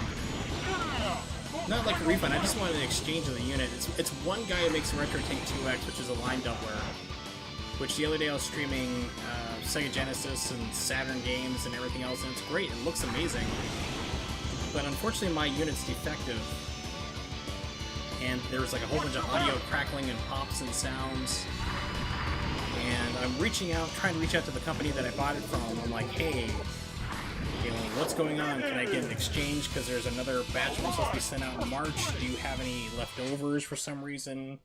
3 days have gone by, no return of the email. Called them today, left a voicemail message, still nothing. So if I don't hear from them like by noon tomorrow, I'm calling them out on the internet, on Twitter. Like it's a pretty well-known site for ordering games and stuff, so I'm not going to say the site right now. And then I also reached out to the guy who makes these things, the RetroTink 2X, through Twitter. Like, he doesn't have direct messages, but like, hey, can you, like, are you able to fix this or what? And still nothing. So it's like, oh, that's great. So it's like I have this $100 equipment that, like, the guy who makes it is not responding to the tweets, it looks like. And then the people I bought it through, the game site that I bought all the stuff before and had no problem with, are not returning my calls or emails. So that's my current annoyance.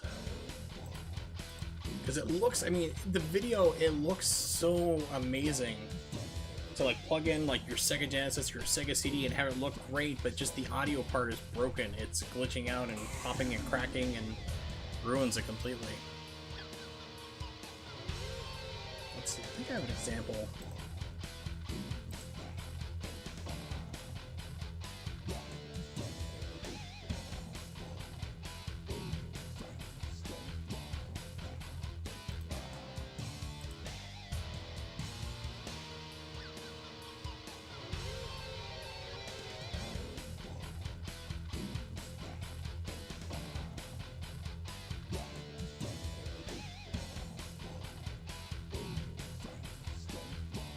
Here it is. Yeah, so check out this tweet. It's got an example of it. Like, I plugged in my Sega Genesis, and it's playing Streets of Rage 2. Just even when I just went in and put to the audio test, and you can hear it like cracking. It does it for every single system. It does it for audio cables. I got brand new opened up package of audio cables, plugged them in, and they're still popping. So it's an effective unit. I saw some other poor soul. Did I just fall through the entire world on that? Found someone else on Twitter that's got the same problem I did. He tweeted it the same day I made that tweet, trying to get a response from the guy who makes these things, and no response from him either. So it's not looking good. So I had to wait almost 4 months for this freaking thing.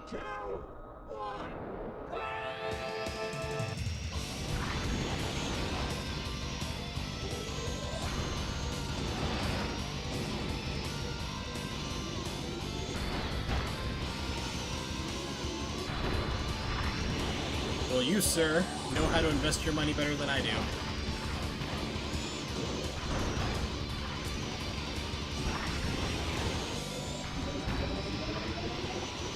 Maybe that'll be a thing for number 3, like get some cross-promotional tie-ins with Bayonetta. Like Bayonetta, instead of like doing Playboy, do like Cheez-Its. I'd buy a box. Or 7.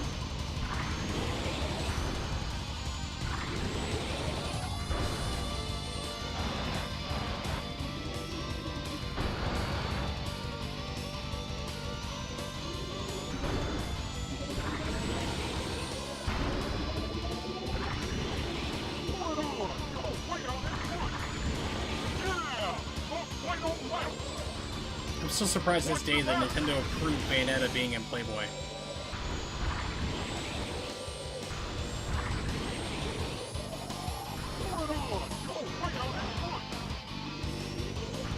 Watch your back!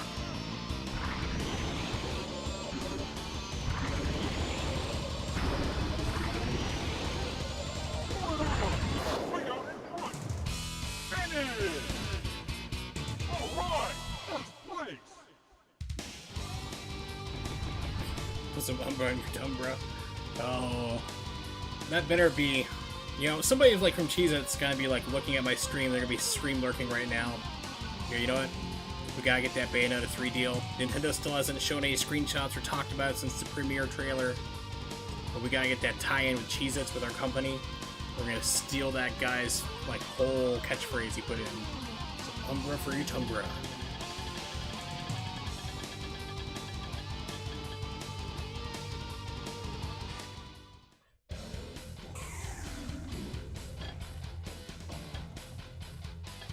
Yeah, I was like, Cheez-Its, now made with human hair. Tie in with Bayonetta. No, thank you.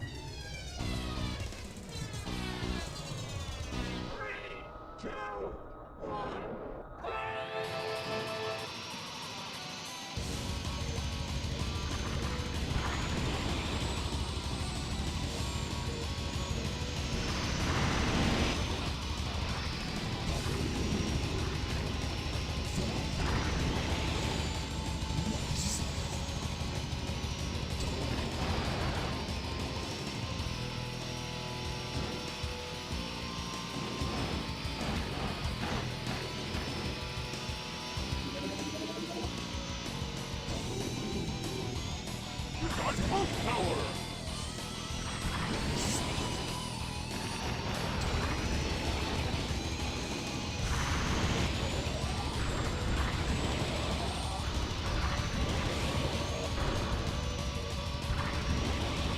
Goodbye, cruel world.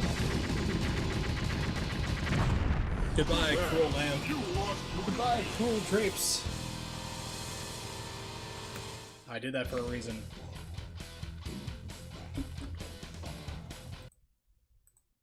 A very good reason. Close content. Let's see how this behaves, just out of pure curiosity.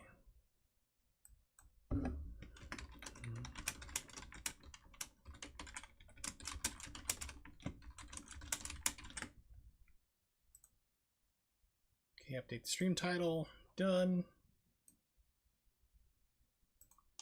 Now, presume this is part of it because I have what's supposed to be a full complete ROM set.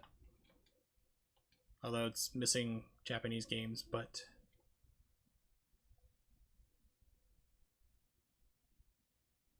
Yes. This is one of those crazy games that I'm surprised that they were ever managed to get fit onto a Nintendo 64. Because it was 2 PlayStation CDs. They had to compress the hell out of this game. Now, one of the ways they got it on here, not like compressing the crap out of all the audio, and they actually removed every other frame, which is kind of interesting. It's either every third or fourth frame I think they cut in order to make it fit, which is a neat trick. But it also keeps scaling the resolution too. So if you have a device like a FrameMeister or OSSC, it tends to make it freak out.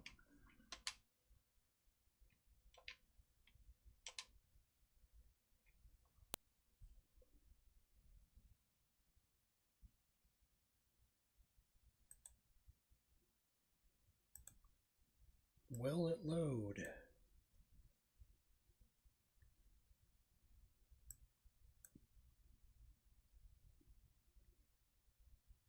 I see something on the left side of the screen freaking out.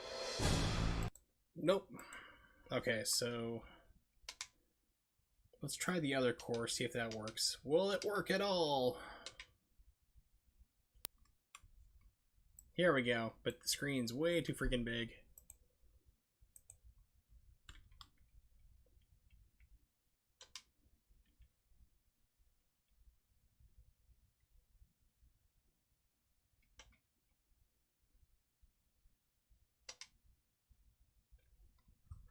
That's worse, because RetroArch is still not the most stable thing. There we go. Okay, now this should fit on the screen. And I think it says expansion pack detected. I think this is another one that was required to have it. This is the extra RAM, the extra 4 megabytes, I think it was.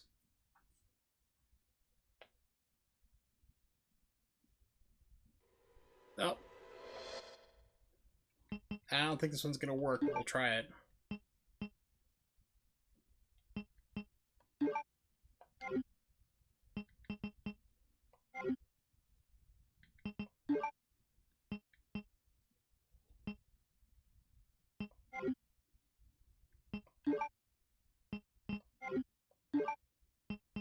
Normal. Leon. Violence to high. Blood color.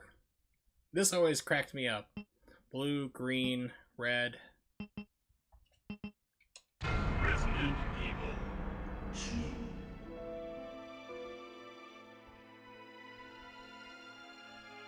A bizarre incident occurred in the outskirts of an American suburb called Raccoon City. It was later revealed that the terrible disaster had been caused by the T virus, a mutagenic toxin created by the international enterprise. So much Umbrella speech on Nintendo Incorporated 64. for Another use crazy in thing. bioweapon experiments. The Raccoon City I'm Police betting these Department guys probably Special could Star have gotten Final immediately Fantasy began VII on investigation. Nintendo 64. The case was apparently closed. I would not have thanks put to it the past them. efforts of STAR's members Chris Redfield and Jill Valentine. But the Umbrella Corporation's experiments were far from finished.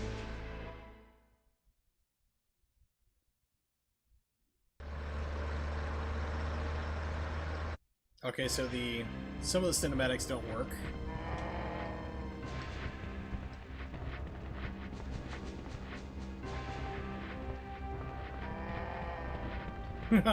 Yeah, as you can tell, it's got some problems here. It's not correctly emulated.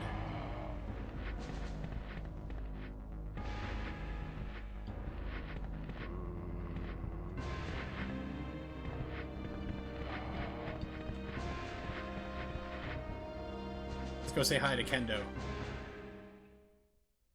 If the thing doesn't screw up. Don't shoot! I'm a human! Freeze! Who are you? What are you doing here? Hold your fire! I'm a human! He's Canadian, by the way, I'm pretty sure. Sorry. Sorry about that. Yeah.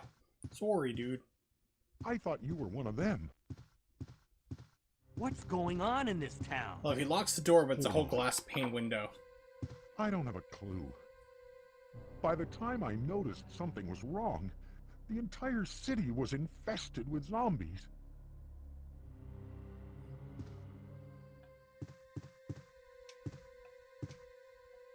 Was it Terminator? It's like, yes, I take the Uzi 9mm. Laser pulse rifle.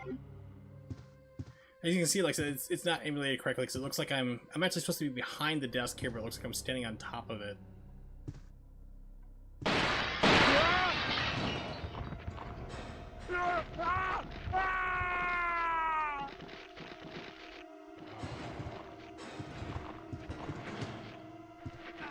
Oh no!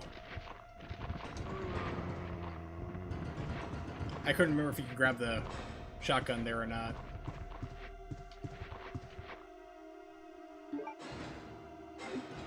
Yes, 45 long slide with laser sighting. It's really funny because like I've always suspected this, but he actually confirmed it. Arnold Schwarzenegger has confirmed that yes, he does not need to talk with a Austrian accent, but he does it because it's what people have expected. He can actually talk without it, no problem. He's actually done it before. It was in Terminator 3, that god-awful movie. Like basically, he was like playing like a hick version, like, "Hi, my name's Bill," and that was supposed to be him. So.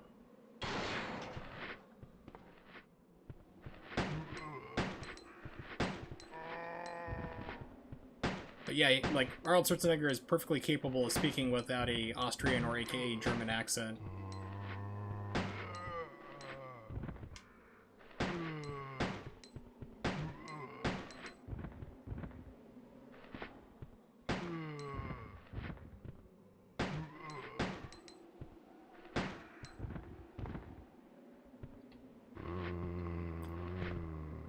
Say, why are you guys still alive?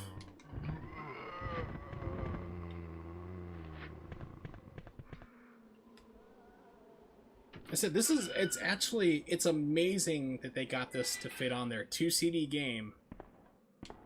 Fitting on it, no problem. Like I said, they had to do a lot of technical tricks. They're available to read about online, but they had to cut out every, like, what we're seeing here is not a full, like, 30 or 60. It's like, it's cutting out, like, every fourth, I want to say every third or fourth frame it's actually skipping.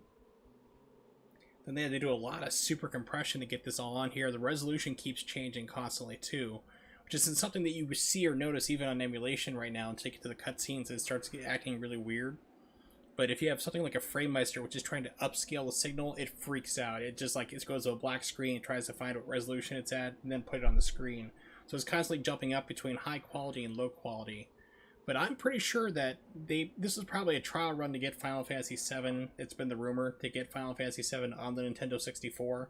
Because if you can compress the game like this and still have cartridge space available, which they did, you know, over 1.5 gigs of information to fit on like 6 megabytes worth of information of memory, that's just, it's insane.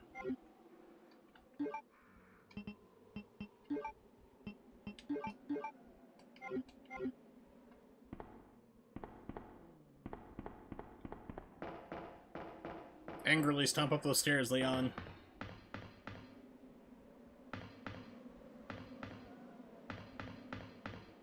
Angrily stomp down the stairs.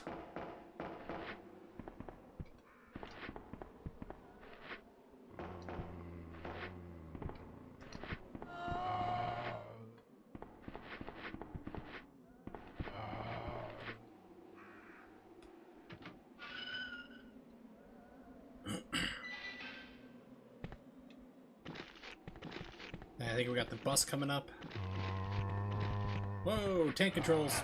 N64 weird tank controls. Oh, you gotta love this. It's also the first game that basically, like the first game didn't do this, but this game did. Where if you got injured too much, you start limping. Oh. So bad, because you just get hammered.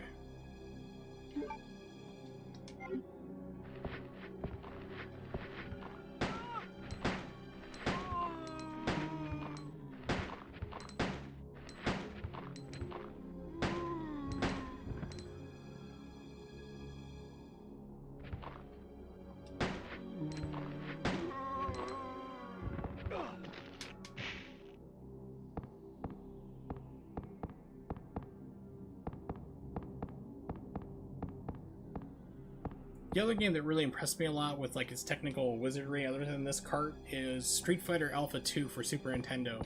That was another one that people were like, well, it runs 30 frames a second, it's not 60 like the arcade, and the sound's all muffled. I'm like, they took a 32-bit arcade game that was basically ran just about perfect on the Saturn and PlayStation and fitted it onto a Super Nintendo. That is amazing. Why is the blood purple? I don't know, I have many questions that I'll never have the answers to.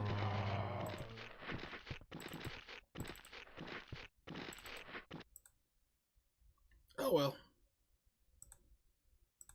But for now...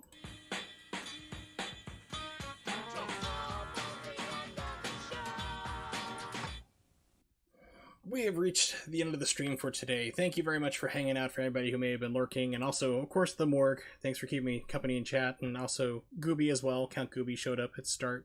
It's always cool. So, yeah, I don't know what I'll be streaming next time. With the RetroTink 2X situation, trying to possibly get a replacement or so, it's put a damper on what I was originally planning to do. I kept saying that like I didn't want to play an RPG on stream because I think they're boring, but there was a game I wanted to play on the Super Nintendo that I remember being a lot more fun and action-oriented for an RPG. So if I ever get the RetroTink situation straightened out, I might do it. I don't want to do it emulated. I want to do it on the physical card itself that I own. But anyway, I do stream every other day, so I will not be back tomorrow, but I will be back the next day. Today is Thursday, so Saturday I'll be having a stream. Maybe I'll do Ninja Gaiden Black. I haven't played that game in a long time. Maybe I'll do that. It's been quite some time. I do stream 8:30 p.m. Eastern Standard Time. If you don't know when that is, just type it into Google. It will let you know. You can also check me out online on Twitter at Wursel555. You don't have to follow me there or anything, but you can bookmark it because I do post on there if I'm going to be streaming that day, like what I'm going to be playing, and also if I need to cancel it or adjust the time frame out, whatever, I post it there as well, so you'll be kept in the loop. So thank you so much for hanging out, and hopefully I'll see you guys next time.